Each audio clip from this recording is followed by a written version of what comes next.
Towering above the sparkling waters of Sydney Harbour, linking the northern and southern hearts of Australia's biggest city, this is more than just steel and rivets. This is the Sydney Harbour Bridge, a triumph of civil engineering, ambition, and human resilience. The early 20th century was a bold time for Australia.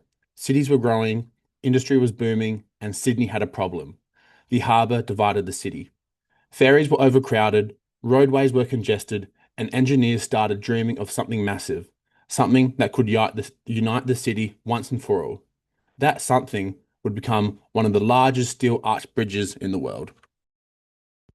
In 1912, a global design competition was held.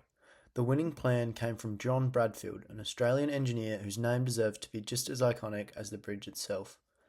Bradfield envisioned a grand steel arch strong enough to carry trains, cars, pedestrians, and marathon runners each year. But designing it was the easy part. Building, that's where the real challenge began. Construction began in 1924, using more than 52,000 tonnes of steel. The arch was built outwards from both sides of the harbour, and here's the incredible part. The two halves didn't actually touch for years. Each side was held in place by giant steel cables anchored deep into massive concrete blocks. Engineers constantly monitored wind, temperature, and stress because even a few millimetres of misalignment could have been catastrophic. Finally, in 1930, the two halves met in the middle, with breathtaking precision, a moment that symbolised engineering unity. Then came the rivets, 6 million of them, each one critical to holding the bridge together. Workers heated them to white-hot temperatures, tossed them through the air to catches in heavy leather gloves, and hammered them into place before the metal cooled. It was dangerous, exhausting work carried out high above the harbour, a level of risk that would be unimaginable under today's strict safety standards. The project took more than just time and money, it also took lives.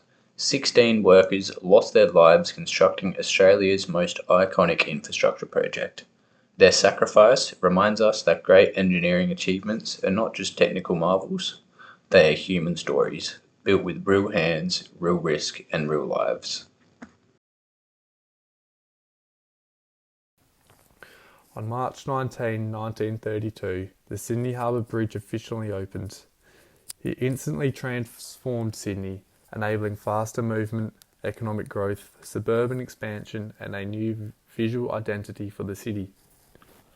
Today it carries over 200,000 vehicles a day and remains a core part of Sydney's transport network, nearly a century later. The Sydney Harbour Bridge stands as a reminder of what civil engineering is fundamentally about. Not just building structures, but linking communities. Not just solving technical problems, but shaping how people live. It is a testament to courage, innovation, and forward thinking, and now it continues to inspire engineers across Australia and the world, myself included.